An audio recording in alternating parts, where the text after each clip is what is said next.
What's going on, guys? Welcome to J Powell Music, and I wanted to do a video on this. And when I say on this, I'm referring to the Rocnation distribution, which they just recently announced that they're going to be having now their own distribution.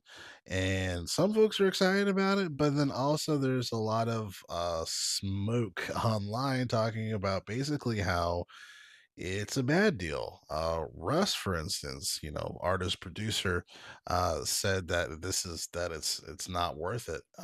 Personally, and I wanted more information though, just because for what this comment says as far as not being worth it. I kind of want to know more details why. So, ask the old Gemini, Google Gemini, as far as what are the cons of this. So I wanted to read them off and then just kind of show you here on the screen.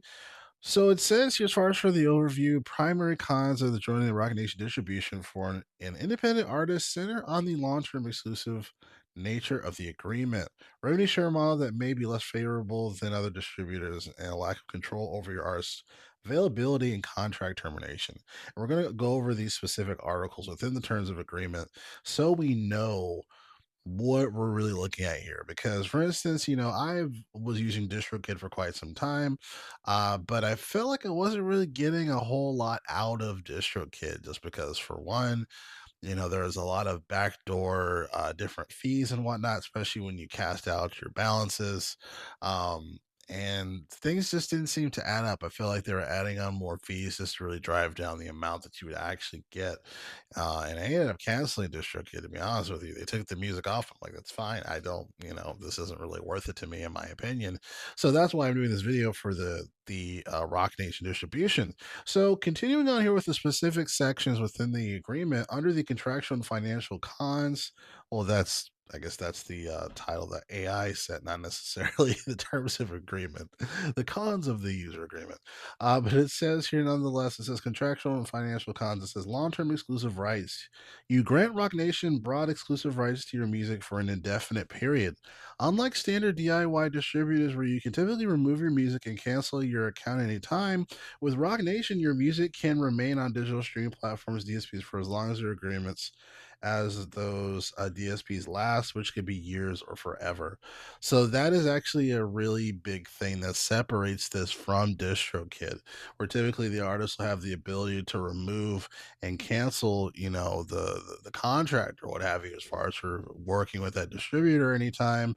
That's not really the case when it comes to Rock Nation distribution. Once you upload your music, you have that deal, they have that content. So that is very concerning, in my opinion.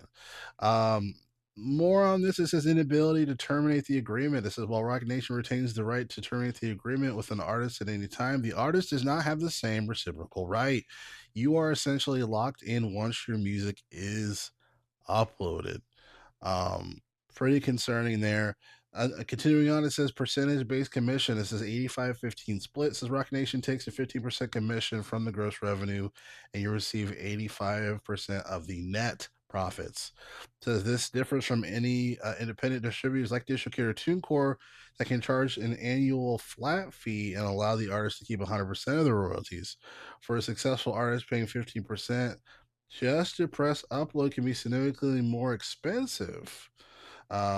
So that is a factor there.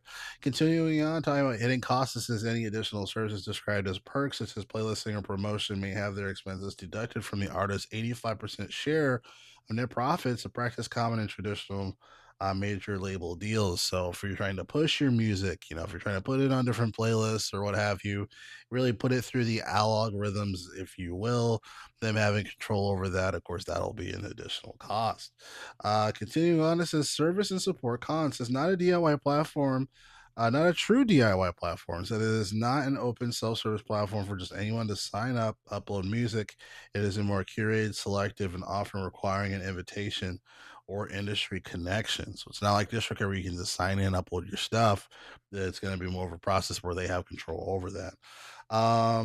Says here limited poor customer support. There's to me, there's not enough data to really support that in particular.